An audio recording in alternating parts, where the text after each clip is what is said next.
transfer case because I think it'll be much easier to install this after this is installed. So yeah, we're ready to go. Wish us luck.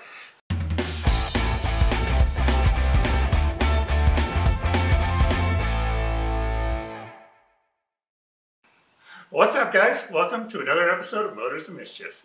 Today's episode, we are on the Jeep Grand Cherokee. This is our ZJ that we paid $1,000 for.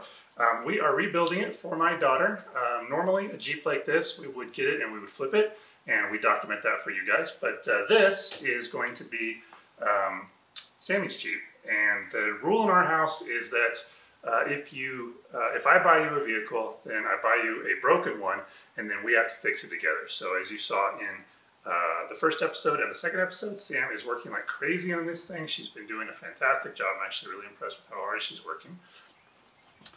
All right, so this is our junkyard transmission, and it's a Jeep. Well, it's a Mopar 44RE transmission, automatic transmission. It's got a lockup torque converter. It's 4-speed. Pretty decent transmissions. Like I said, we paid $500 for this one. So we are going to get it out of here, get it cleaned up a little bit. It came with a new torque converter, or with its existing torque converter, which is good because I'm pretty sure our torque converter is shot. I think that's part of the problem. I think it's staying locked up all the time. So normally what happens on these things is when they get up to speed and you're cruising on the highway, the torque converter locks up, makes a direct connection on the engine to the drivetrain, and you get better gas mileage. But I believe what's happening with this Jeep right now is that it is always staying locked up, so it's coming to a stop and it's trying to kill the engine. The Jeep doesn't like that at all. So we'll get the old transmission out, we'll pull out the transfer case with it, and then we will clean this up, attach it to the transfer case, put everything back in, and hopefully this sucker will run. All right, so let's get started pulling the transmission out. All right, guys, update time. We got the drive shaft out, got the rear drive shaft completely out. We got the front just disconnected right now. I'm going to see if we can leave it in without having to pull the front half of it. If we can't, then we'll go ahead and pull it. But for right now, it's just pushed off to the side. We are also pulling all the electrical connections off of this. This one is for the O2 sensor, and this one is for the speedometer. So we got both of those done. We're going to go around and get the rest of the electrical connections disconnected, and then we're going to go up on top. We're going to take the kick down cable off of the throttle, and we're going to disconnect both of the transmission cooler lines. And I don't know if I don't think we can get the camera up in here. We'll try with the GoPro later. But the transmission cooler lines, they look like they unscrew, but they actually have just a little plastic retainer, and if you pull that, the whole thing disconnects. So we'll try to show that to you, but if we can't get the camera under here, then we'll just pull it off. So anyway, all right, let's keep going, disconnect the rest of this stuff.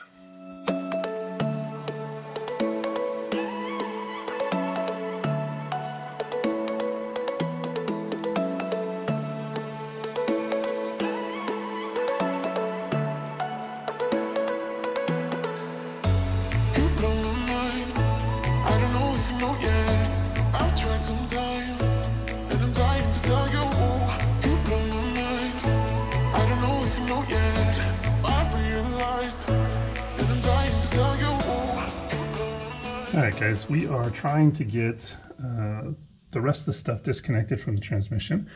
And as you can see right there, this is, if you're doing this on your 5.2 equipped Grand Cherokee, this is the shift linkage from the transmission, from the shifter in the side of the vehicle. And it comes down from right here and it goes into this. I can't get this apart. I think that's, if you can get that compressed, it'll slide back in. So we're taking this bracket off. And I think once that bracket's off, we can swing this out of the way. And then I think then we've only got a couple other things before the transmission can come out.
the transmission out. So transmission transfer case came out together. I think we're actually we got to separate them obviously to put the transfer case on the new transmission. I think we can be able to get the transfer case onto the transmission once it's in the Jeep easier than trying to get this whole concoction back in there. This will take definitely easier to line up. So let's start taking this apart, get this disconnected, and get the transfer case, or get the new transmission ready to go. No, I've realized, and I'm dying to tell you.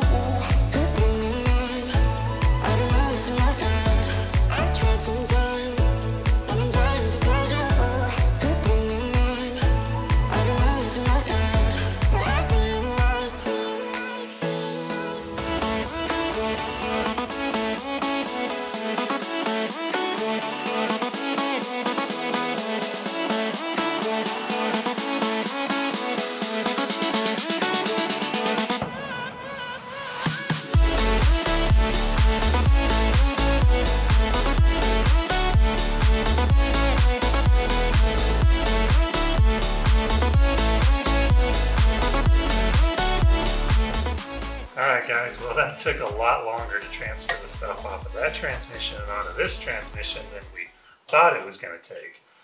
We also had to stop and go get a rear main seal or output shaft seal because this one was clearly leaking. So we went and did that. We also figured out that the transfer case was pretty much completely out of fluid, so we went and got some transfer case fluid. So it takes ATF4, so we got that for it. And we're finally ready to put this thing back in. So it has been quite the fight, but I think we're good, and I think we're gonna be able to get this thing in and bolted back up. So like I said, we're just gonna do the transmission. We're not gonna try to do the transfer case because I think it'll be much easier to install this after this is installed. So yeah, we're ready to go. Wish us luck.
Alright guys, we are going to call it for tonight. We got the transmission transfer case back in. We got the, it's all sitting under its own power. There's no jacks or jack stands underneath it other than what's holding the Jeep off the ground. So I think tomorrow we'll be able to finish the last little bit of stuff that we got to do. So we're going to go ahead and call it a night because it's like 10:30. So we'll catch you in the morning. What's up guys, it's the next day. We are back on our Jeep Grand Cherokee that we are building for Sam, trying to get this transmission working. So today's plan is to try to get, we got everything in last night, and so now we just got to hook the rest of the stuff up. Transmission cooler, a few more connectors on the transfer case, and a couple other things. And then we will be ready to start it. Keep in mind though, if you watched the last video, we actually haven't started this thing since we did all the work on the engine. So hopefully it'll start. It should, we're expecting it to, but you know how that goes. So we're going to get to work on getting the rest of this stuff back. We've got a little organizational thing over here. We keep all of our bolts on and stuff, and you can see we're actually doing pretty good. These are all drive shaft bolts, so this is really the last stuff that we have to do. Dust cover, shift linkage, starter, and apparently another shift linkage. So anyway, yeah, that's what we're doing. So we're super excited that it's going to start, and we're even more excited that it's going to run and drive around with a fixed transmission. We don't know, since this transmission was bought out of a junkyard. It's supposed to be out of a runner. Hopefully it is. We're going to find out. All right, let's get to it.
All right, I think that's great for today, and we will figure it out probably some more tomorrow afternoon when it's light and we can see what's going on with stuff.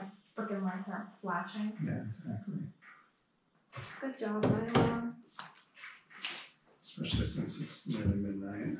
Yeah. I love my baby.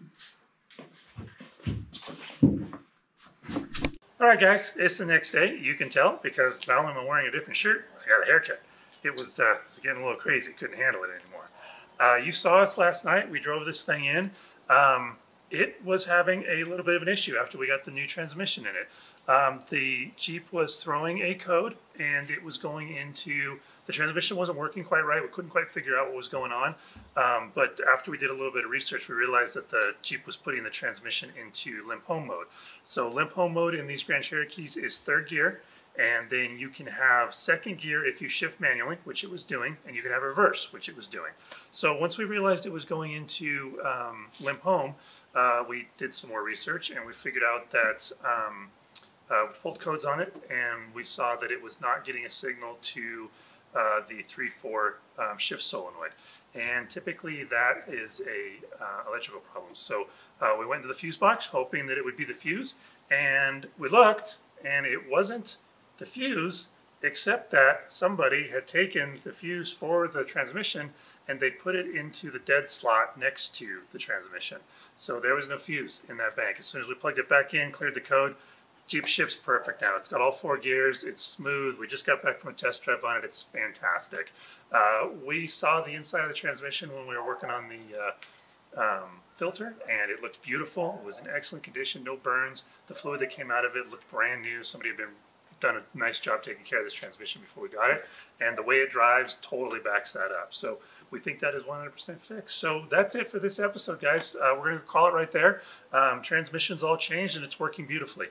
Next episode, we're going to do a couple of O2 sensors because we're getting persistent codes for those, and we're going to put brake rotors and pads all the way around, and then we're going to go ahead and, as long as we've got the calipers and stuff off, we're going to rebuild the front axles because there's a kit that's pretty cheap and it comes with axles, hubs, and this one's leaking like crazy. So we'll get all those fixed. So that's the next episode. Be sure to come back for that. Like, subscribe, give it a thumbs up, all that good stuff. We really appreciate you watching. Thanks, guys. Peace. Guys, it's the next day. I had to take care of some work this morning, but we're back at it now. It's raining, so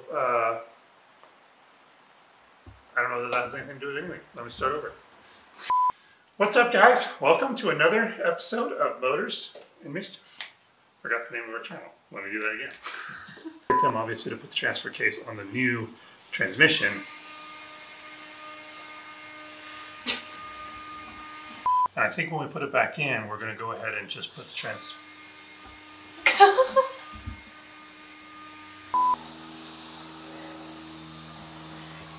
this time it's not you. Transmission back in without the transfer case on it should make it a lot easier, and I don't think it's going to be. Now we got plane.